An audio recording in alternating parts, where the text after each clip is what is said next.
আজ আমি বানাচ্ছি ডিম ছাড়া নিরামিষ সুজির কেক। সুজির কেক বানানোর জন্য প্রথমে একটি পাত্রে আমি উষুম গরম দুধ নিয়ে নিয়েছি। এবার আমি দুধের উপরে দিয়ে দিচ্ছি সাদা তেল, দিয়ে ওটা বেশ কিছুক্ষণ ফাটিয়ে নিয়েছি। ফাটিয়ে নেওয়ার পর এবার আমি ওর উপর দিয়ে দিচ্ছি পরিমাণ মতো সুজি। সুজিটা অনেকক্ষণ ধরে ফাটিয়ে নিয়ে ওটা আমি কিছুক্ষণের জন্য ঢাকা দিয়ে রাখবো। তারপর আমি ওতে দিয়ে দিচ্ছি পরিমাণ মতো চিনি দিয়ে ওটাও কিছুক্ষণ আমি ফেটিয়ে নেব।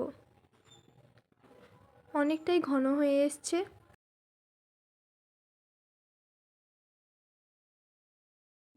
এবারে আমি এর উপরে সামান্য বেকিং পাউডার ও খাওয়ার সোডা দিয়ে ভালোভাবে ওর সাথে মিক্সড করে নেব।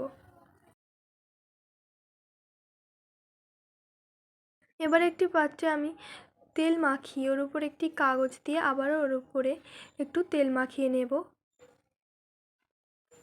এবারে কেকের ব্যাটারটা আমি ওর উপরে ঢেলে দিচ্ছি। ওটা একটু ঝাঁকিয়ে নিতে হবে।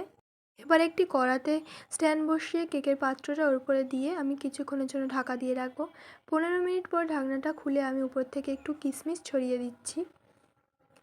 দিয়ে আমি আরও 45 মিনিটের জন্য আমি কেকটা ঢাকা দিয়ে রাখবো। তারপর এটা একটু কাঠি ঢুকিয়ে দেখতে হবে। কাঠিটা যদি স্মুথলি বেরিয়ে আসে তাহলে বুঝবেন কেকটা হয়ে গেছে। আমার কেকটা পুরো হয়ে গেছে। তাহলে আপনাদের এই কেকের রেসিপিটা কেমন লাগলো অবশ্যই কমেন্টের মাধ্যমে জানাবেন।